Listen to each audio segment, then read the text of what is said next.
வணக்கம் நண்பர்களே.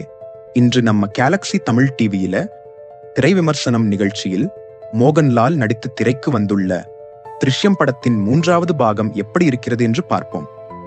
விமர்சனத்தை இறுதி வரை பாருங்க. உங்க கருத்துக்களை கமெண்ட்ல சொல்லுங்க. இப்படத்தில மோகன்லாலுடன் மீனா, அனிதா ஹாசன், எஸ்தர் அனில், ஆஷா சரத், முரளி கோபி, சித்திக், கலாபவன் ஷஜான், பிஜு மேனன் மற்றும் பல முன்னணி நடிகர்கள் நடித்துள்ளனர். இயக்கம் ஜீத்து ஜோசப், ஒளிப்பதிவு சதீஷ் குரூப், படத்தொகுப்பு VS விநாயக், இசை அனில் ஜான்சன், தயாரிப்பு ஆசிர்வாத் சினிமாஸ். கதை என்னன்னா, ஆஷா சரத்தின் மகன் காணாமல் போன வழக்கில் மோகன்லால் மற்றும் அவரின் குடும்பத்தார் மீது ஆஷா சரத் மற்றும் போலீசார் குற்றச்சாட்டு வைக்க அவற்றுக்கு போதுமான ஆதாரங்கள் இல்லை என நீதிமன்றம் உத்தரவிடுகிறது. அதோடு கலாபவன் ஷஜான் உள்ளிட்ட போலீசாரின் மீது நடவடிக்கை எடுக்கப்படுவதோடு திருஷ்யம் முதல் பாகம் முடியும். 2ஆம் பாகம் மீண்டும் அவ்வழக்கை முரளி கோபி கையில் எடுக்க அதிலிருந்தும் தன் குடும்பத்தை மோகன்லால் சாதுரியமாக காப்பாற்றுவதாக முடியும். இந்த 3ஆம் பாகத்தில் தன் மூத்த மகள் அனிஷா ஹாசனுக்கு திருமணம் செய்து வைக்கும் முடிவில் இருக்கிறார் மோகன்லால். இந்நிலையில் 2 பாகங்களிலும் உள்ள பழைய பகைகள் ஒவ்வொன்றாக மோகன்லாலை தொடர்கிறது. மீண்டும் ஆஷா சரத்தின் மகன் வழக்கை கையில் எடுத்து மோகன்லாலின் மகளை நெருங்க அவற்றை மோகன்லால் சமாளித்து தன் குடும்பத்தை காப்பாற்றினாரா, அவ்வழக்கு என்ன ஆனது போன்ற கேள்விகளுக்கு பதில் சொல்லியிருக்கிறது.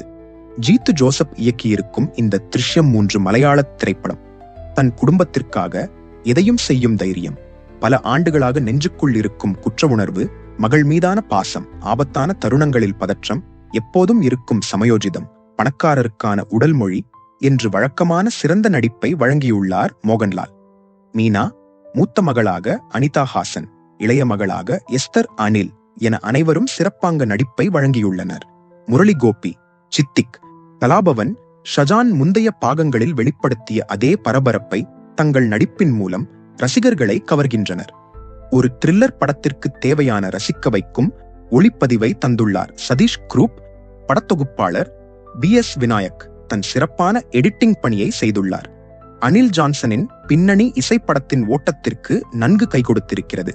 இயக்குனர் ஜீத்து ஜோசப் சின்ன சின்ன புதிய பிரச்சனைகள், அதனால் ஏற்படும் குழப்பம், மர்மமான முடிச்சுகள் என மிக நிதானமாக திரைக்கதையை அமைத்துள்ளார்.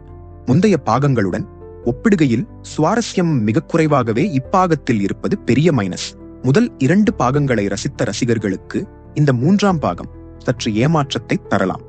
இருந்தாலும் இந்த திருஷ்யம் 3ஆம் பாகம் ஒரு டீசென்ட் த்ரில்லர் திரைப்படமாக அமைந்துள்ளது என்று சொல்லலாம்.